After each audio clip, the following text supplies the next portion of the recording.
네, 성도 여러분, 혹시 직업 중에 남의 말 들어주는 직업이 있다는 걸 들어보신 적이 있으십니까? 들어주는 직업이라고 하니까 어떤 전문적인 상담을 해주는 것이라고 생각하기 쉽지만 그렇지 않습니다. 그저 전화 개설한 후 그 번호로 전화를 건 사람이 하는 이야기를 들어주면 됩니다. 위로의 말을 건넬 필요도 조언을 해줄 필요도 없고 그냥 들어주기만 하면 됩니다. 그러면 30분에 20불 정도의 요금을 받는다고 합니다. 처음에는 이렇게 별난 직업도 다 있구나 하는 생각을 했었습니다마는 가만히 생각해 보면서 안타깝고 측은한 마음이 들었습니다. 오죽 말할 상대가 없고 들어주는 사람이 없으면 전혀 알지도 못하는 사람에게 얼굴을 보는 것도 아니고 전화로, 그것도 자기 돈까지 지불해 가면서 자기 이야기를 들어줄 사람을 찾으니까 이런 직업이 생기는 것 아닌가 하는 생각이 들었기 때문입니다. 근데 말입니다, 이런 생각을 하면서 또한 어쩌면 우리 하나님도 이와 비슷한 마음을 품고 계시는 것은 아닐까? 하나님이 말씀하시는데도 들어주는 사람이 없어서 답답하신 것은 아닐까 하는 생각도 해보았습니다. 하나님은 말씀으로 당신의 뜻을 드러내십니다. 따라서 우리가 하나님의 말씀에 귀 기울이기를 원하십니다. 말씀하시는 것을 듣기 위해 귀 기울이는 사람을 찾고 계십니다. 기록된 성경 말씀을 깨닫게 해주시기도 하고 설교를 통해서 하나님의 말씀을 들려주시기도 합니다. 제발 좀 들으라는 것이지요. 오늘 본문인 사도행전 10장에서도 말씀을 듣게 하시려는 하나님의 열심을 볼 수 있는데 이방인인 고넬료로 하여금 하나님의 말씀을 듣게 하시려고 하나님께서 열심히 일하시는 모습을 발견할 수 있습니다. 하나님은 말씀을 들어야 할 고넬료를 찾아가셔서 말씀을 들을 수 있는 길을 가르쳐 주십니다. 그리고 동시에 말씀을 전해야 할 베드로를 찾아가셔서는 말씀 전할 대상을 만나도록 길을 열어주시죠. 이 일을 하나님께서 친히 수행하고 계시는데 무엇을 의미하는 것이겠습니까? 하나님의 말씀을 전할 대상을 만나는 것, 우연히 되어지는 것이 아니라 하나님께서 길을 열어주셔야 만날 수 있다는 거죠. 말씀을 들을 수 있는 기회 역시 하나님께서 만들어 주셔야 그 기회를 얻을 수 있다라는 겁니다. 그냥 어쩌다가 그렇게 된 것이 아니라는 겁니다. 하나님께서 섭리하셔서 가능하다는 겁니다. 그렇다면 이런 의문이 듭니다. 하나님께서 이토록 고넬료에게 정성을 쏟으시는 이유가 무엇일까? 고넬료는 기독교 역사에서 빼놓을 수 없는 사람입니다. 왜 그러냐 하면 이방인으로서 최초로 세례를 받은 자이기 때문입니다. 그동안 하나님의 구속사는 이스라엘을 중심으로 펼쳐졌고 그 결과 이방인들은 구속사의 변방에 놓여져 있었는데 이제부터는 하나님께서 열방과 만 백성에게 이 구속을 확장시키시고 집중하시겠다는 것을 고넬료의 회신 사건을 통해서 보여주시고 있는 겁니다. 그만큼 상징적인 인물이라는 거죠. 이러한 이유로 하나님께서 고넬료로 하여금 하나님의 말씀을 듣게 만드시는 것은 매우 중요한 사건인데 이 시간 본문을 통해 하나님께서 말씀을 듣게 하시는 그 이유가 우리에게는 무엇을 의미하는지를 함께 살펴보고자 합니다. 바라기는 말씀을 듣게 하시는 목적이 무엇인지를 깨달아서 하나님의 말씀을 더 잘 듣는 자리로 나아가는 우리 모두가 되기를 주님의 이름으로 기원합니다. 첫째, 하나님께서 말씀을 듣게 하시는 목적은 믿음을 주시기 위해서예요. 하나님은 사랑하는 사람, 특별한 은혜를 부어주시고 싶은 사람에게 믿음을 주시고 싶으시기 때문에 말씀을 듣게 하십니다. 30절에서 33절을 보세요. 고넬료가 이르되 내가 나흘 전 이맘때까지 내 집에서 제9시 기도를 하는데 갑자기 한 사람이 빛난 옷을 입고 내 앞에 서서 말하되 고넬료야, 하나님이 내 기도를 들으시고 내 구제를 기억하셨으니 사람을 요바에 보내어 베드로라 하는 시몬을 청하라. 그가 바닷가 무두장이 시몬의 집에 유숙하느니라 하시기로 내가 곧 당신에게 사람을 보내었는데 오셨으니 잘하였나이다. 이제 우리는 주께서 당신에게 명하신 모든 것을 듣고자 하여 다 하나님 앞에 있나이다. 베드로를 만난 고넬료가 뭐라고 말합니까? 하나님께서 당신을 초대하여 당신이 들려주시는 말씀을 들으라고 지시하셨다라고 말하고 있습니다. 실제로 3절 이하를 보면 하나님께서 고넬료에게 사자를 보내셔서 베드로를 초청하라고 지시하시죠.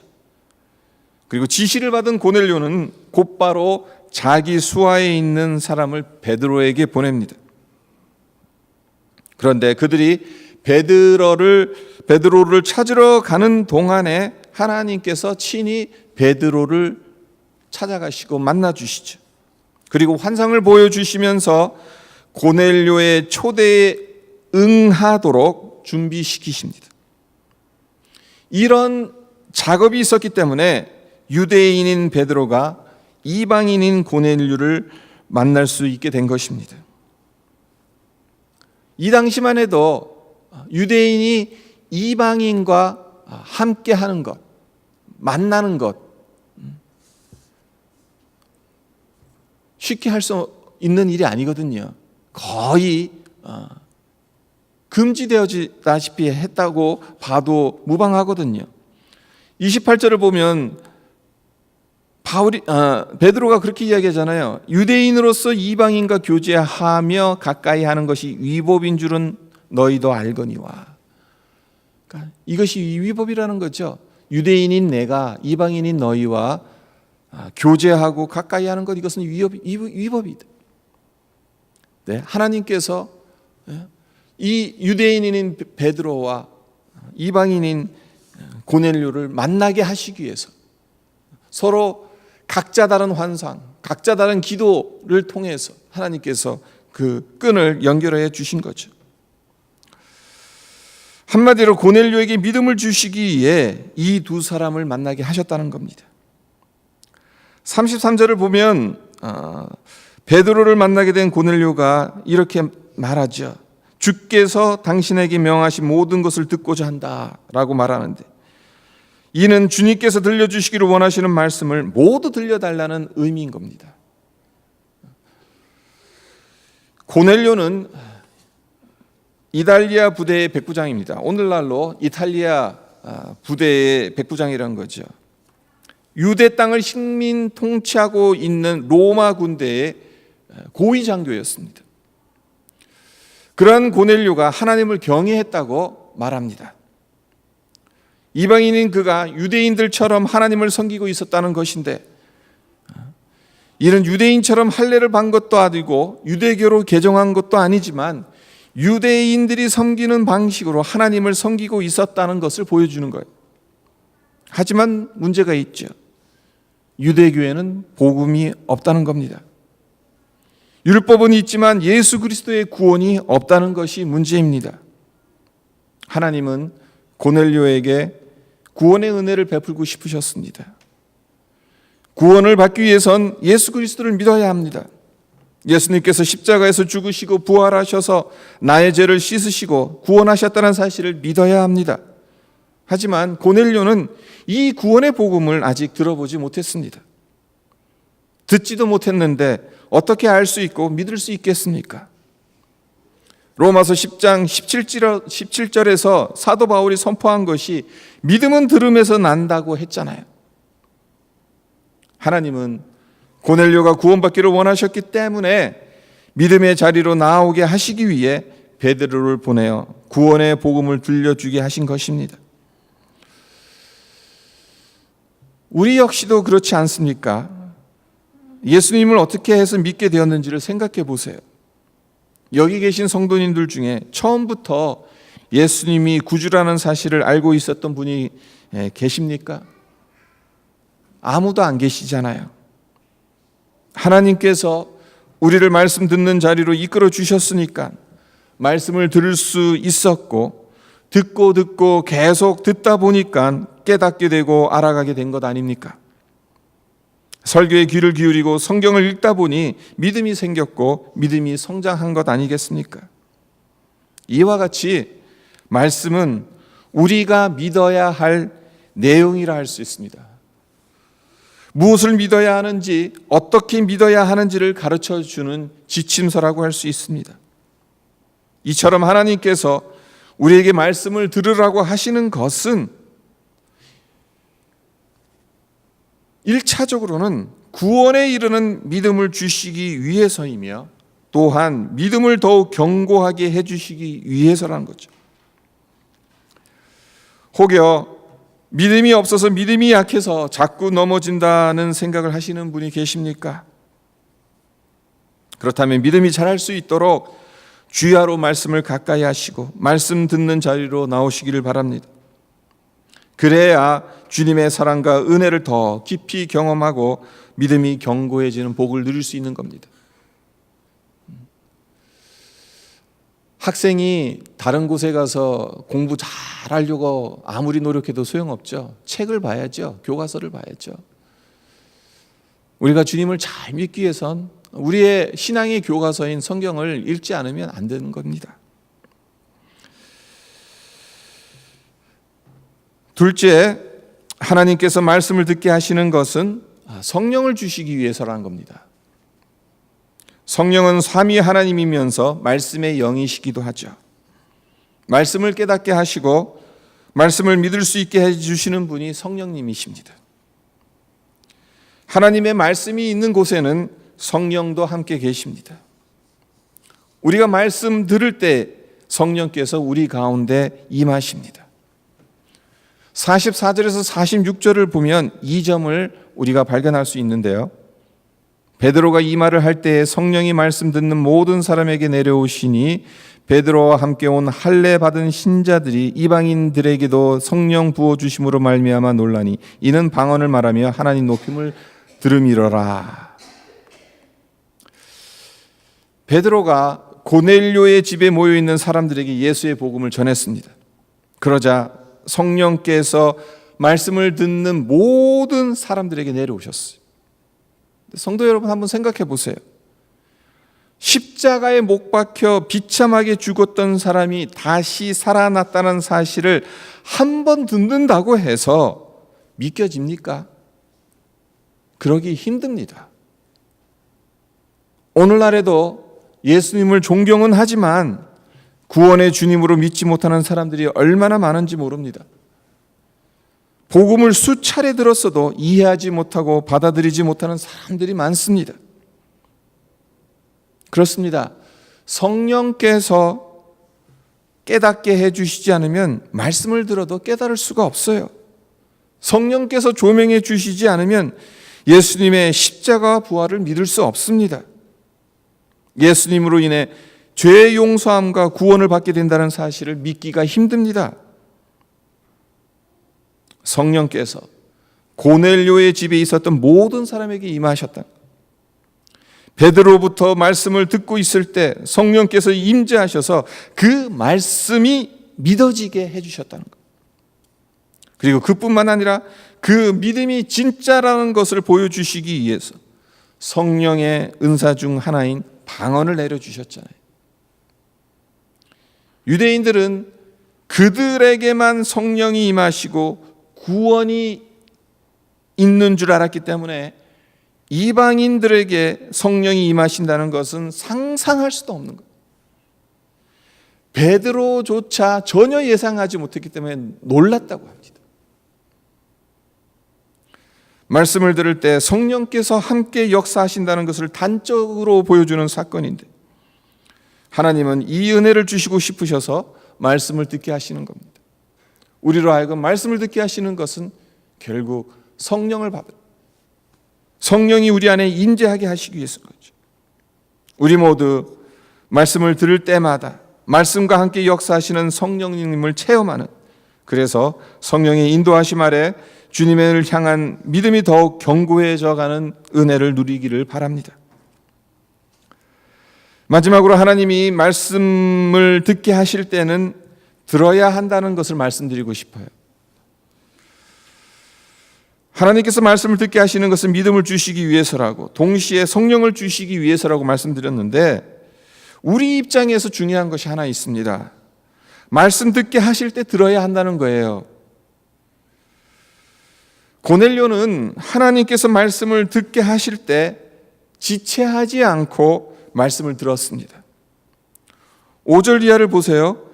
하나님께서 고넬료에게 내가 지금 사람들을 요빠에 보내어 베드로라 하는 시몬을 청하라. 그는 무두장이 시몬의 집에 유숙하니 그 집은 해변에 있다 하더라. 마침 말하던 천사가 떠나매 고넬료가 집안 하인 둘과 부하 가운데 경건한 사람 하나를 불러 이 일을 다 이루고 요빠로 보내니라.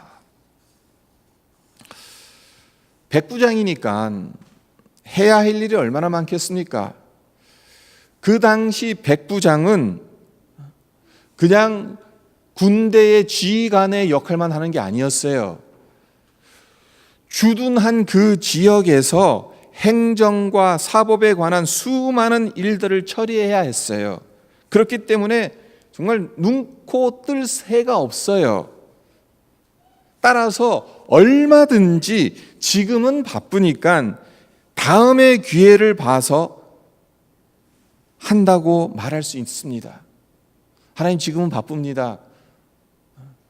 제가 덜 바쁠 때 하나님 지시하신 대로 요빠에 사람을 보내겠습니다. 그럴 수 있는 거죠. 그러나 고넬료는 그렇게 하지 않았다는 겁니다. 고넬료는 말씀 듣는 일을 최우선순위에 두었다는 겁니다. 그래서 말씀 전해줄 수 있는 베드로를 초대하라는 하나님의 말씀을 듣자마자 곧바로 그를 초대하기 위해서 사람을 보냈습니다. 베드로를 모셔오도록 사람을 보낸 후에 어떻게 했습니까? 말씀들을 준비를 했다는 거예요. 함께 듣고 싶은 사람들, 가족과 친구들을 불러 모아서 말씀들을 준비를 했다는 거예요. 말씀에 귀를 기울일 준비를 다음에 하겠다고 하지 않았다는 겁니다. 33절을 다시 한번 보세요. 내가 곧 당신에게 사람을 보내었는데 오셨으니 잘하였나이다. 이제 우리는 주께서 당신에게 명하신 모든 것을 듣고자 하여 다 하나님 앞에 있나이다. 당신을 통해 들려주시는 하나님의 말씀을 듣기 위해 지금 우리는 하나님 앞에 있습니다. 베드로는 사람 앞에 있는 것이 아니라는 거죠. 베드로를 통해 말씀하시는 분이 하나님이시기 때문에 하나님 앞에 있다는 고백을 하고 있는 것입니다. 고넬료는 이런 마음의 태도로 말씀 들을 준비를 했다는 겁니다. 얼마나 잘 준비된 마음입니까? 얼마나 말씀을 사모하는 마음입니까? 하나님께서 참으로 기뻐하시는 마음이지 않겠습니까? 우리 모두 이런 마음을 갖기를 소망합니다. 말씀을 들을 때마다 선포되어지는 말씀이 사람의 말이 아닌 하나님의 말씀이니까 목사 앞에 있는 것이 아니라 하나님 앞에 있다는 마음을 가지시기를 바랍니다. 그러면 우리의 태도가 달라질 겁니다. 단순히 교회에 나오는 것이 아니라 하나님 앞으로 나온다는 생각을 하게 될 것입니다. 그냥 교회에 나오는 것이라고 생각한다면 오고 싶으면 오고 안 오고 싶으면 안 올 수도 있겠죠. 그러나 예배 시간에 말씀하시는 분이 하나님이시고 하나님의 말씀을 듣고자 하여 하나님 앞에 있다는 마음을 품게 된다면 이 시간이 소중하게 여겨질 것입니다. 그렇습니다. 우리는 하나님의 말씀을 듣는 것이고 하나님 앞에 있는 겁니다. 그러므로 말씀을 듣기 위해 갈급한 심령으로 하나님 앞에 겸손히 설 수 있기를 바랍니다. 말씀을 들어야 할 때 들으시기를 바랍니다. 성도 여러분, 하나님은 우리를 사랑하시기 때문에 말씀을 주시는 거예요. 사랑하시지도 않는데 말씀 주시는 거 아닙니다. 말씀을 주시는 것은 우리를 사랑하시는 증거예요. 구원에 이르는 믿음, 영적 성장의 은혜를 누리게 하시려고 말씀을 주시는 거죠. 말씀을 들으면서 성령 충만해지게 하시려고 말씀을 주시는 겁니다. 따라서 주시는 말씀을 받기 위해 겸손한 마음으로 말씀 듣는 것을 사모하는 우리 모두가 되기를 바랍니다. 말씀 들을 기회가 있을 때 지체하지 말고 말씀 들으시기를 바랍니다.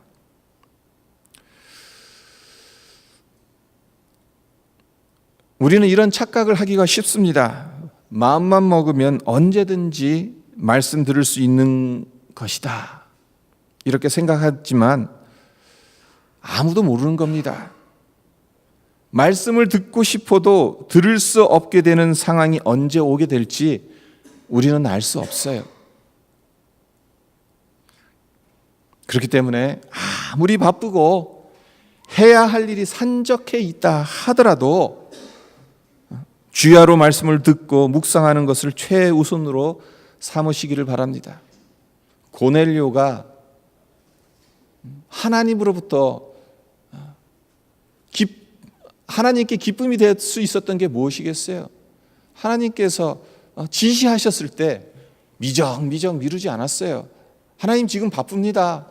하나님 제가 지금 이 주둔지에서 지금 해야 할 일들이 얼마나 많은데 먼저 이거 해놓고 시간 나면 이제 요바에 베드로라고 하는 사람 데려오도록 하겠습니다. 그러지 않았다는 거예요. 그가 어떤 바쁜 일이 있었는지는 모르겠지만 다른 일을 다 제쳐두고 하나님 말씀하신 것, 지금 내가 정말 이제 하나님 말씀 들을 기회구나, 그것을 최우선으로 삼고 베드로를 데리고 왔다는 사실, 말씀 듣기 위해서 그 자리에 준비했다는 사실. 우리에게도 고넬료에게 임한 구원의 은혜와 성령의 임재를 풍성히 누리기 위해선 하나님께서 우리에게 말씀 들으라고 하시는 이유가 있다는 것, 오늘 이 본문을 통해서 우리가 들었잖아요. 우리에게 믿음 주시기 위해서, 그리고 성령 충만하게 하게 하시기 위해서. 그런데 말씀 들을 때에 들어야 한다는 사실.